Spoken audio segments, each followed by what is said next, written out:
Hi folks, this is Linear Algebra Take Home 8. Number 1, we're told to assume we're living in an inner product space and we have a subspace W of V. And this is called W perp, and what it is it's all vectors in V whose dot product is 0 for every vector in W.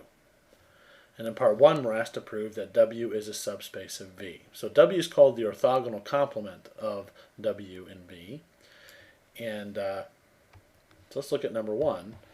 And so we think back to the subspace criteria.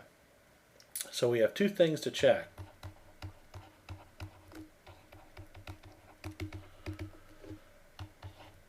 The first thing we have to check is that 0 is in there. And the second thing we have to check is if I have two vectors in there. So let's say, since W is being used here, let's call them X and Y. And alpha and beta are fixed but arbitrary real numbers. Then alpha X plus beta Y is in there. In other words, it's a non-empty set which is closed under linear combinations. That's really what that boils down to. Okay, so let's do that. So let's check. Is W in there? Excuse me, is 0 in there? Well, how does 0 get in there? For 0 to be in there, 0 is in W perp if it's an element of V whose dot product is 0 for all vectors W and W. Okay, so that's what we have to check. So let's let W be some fixed but arbitrary element of W, and we'll compute the inner product of the 0 vector with W. We know from properties of the inner product, a little theorem that we proved, that if you take the additive identity in any inner product space and take its inner product with any other vector, you will in fact get 0. So this tells me that the 0 vector, the additive identity, is in fact in W perp. Now for the second criteria here, let X and Y be two fixed but arbitrary elements of W perp, and let alpha and beta be two fixed but arbitrary real numbers. We need to show that the linear combination is also in W perp. Well, how do I do that? Well, I need to show that if I take the inner product with any vector in W, I end up getting 0. So let's let little w be some fixed but arbitrary member of W, and let's compute the inner product.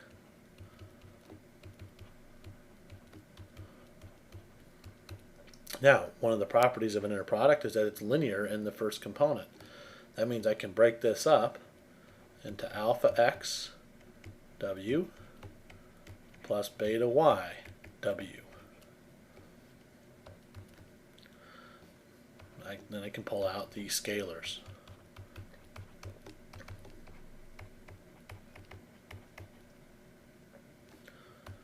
Now what do I know about X and Y? By hypothesis, X and Y are in W perp. That means that their inner product with any element of W is 0. So this is alpha times 0 plus beta times 0, which is 0. So that tells us that alpha X plus beta Y is also in W perp. So that'll do it for number 1. Okay, on number 2 we're given an actual subspace of R3 and we're asked to find its orthogonal complement. And there's two ways to do this, the sort of the easy way and the hard way. So let's go through the hard way, the most direct way first, so you see how that would work. What are we trying to find with W perp? We're trying to find all the vectors, in this case in R3, so that if you take the usual inner product with anything in W,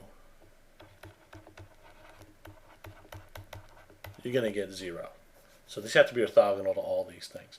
So the brute force computational method is, let's let W be some generic vector in W. Then what's W look like? Well, it looks like some real number a, b, c, where the a plus 2b plus 3c is 0.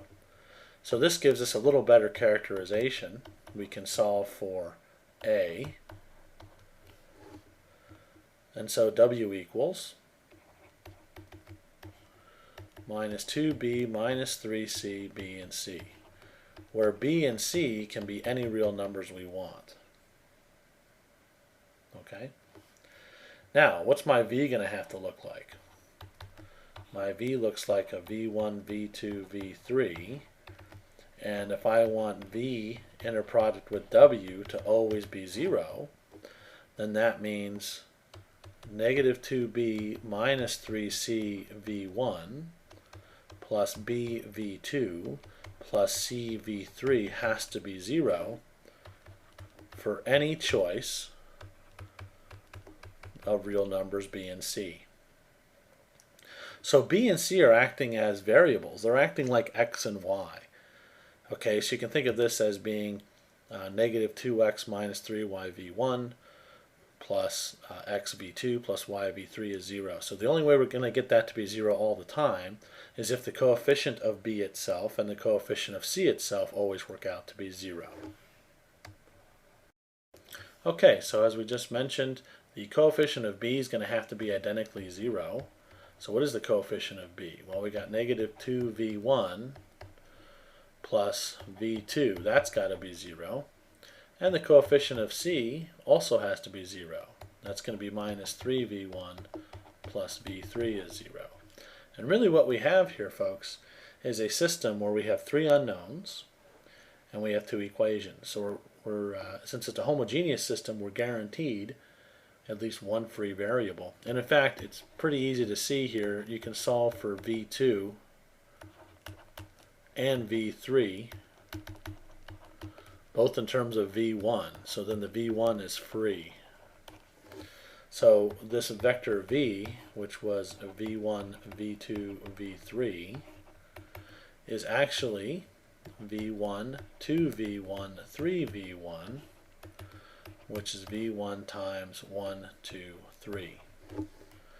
And v1 is free, so it can be any real number. And so we recognize this as being the span of the vector 1, 2, 3. So W perp, we can just write it simply as the span of this vector. Oops, if I could write it correctly. Which I'm having a tough time doing here. So V is the span of the vector 1, 2, 3.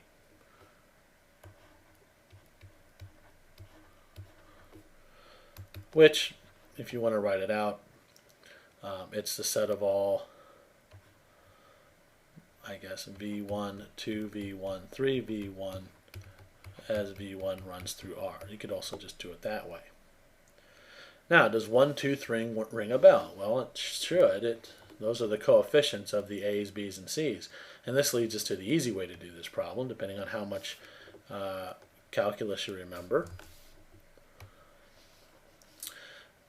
Or really, it's not calculus, it's analytic geometry. This W describes a plane. This is a plane through the origin.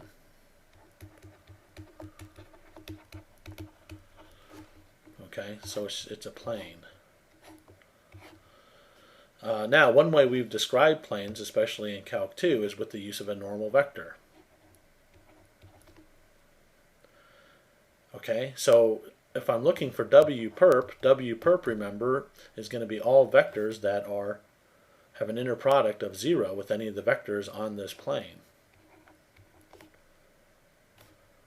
In other words, things that are at 90 degrees. So really, W perp is just going to be the span of the normal vector. So if I have a plane described by, let's use x, y, and z, the normal vector can be obtained, or a normal vector can be obtained by looking at the coefficients. Oops, I don't want to do that. That's calculus notation. So a normal vector can be gotten by reading off the coefficients here, 1, 2, 3, which means that W perp is going to be the span of this normal vector, which is the span of 1, 2, 3. So if you know your analytic geometry from Calc 2, this problem really is as easy as 1, 2, 3. Haha. That'll do it for Take Home 8.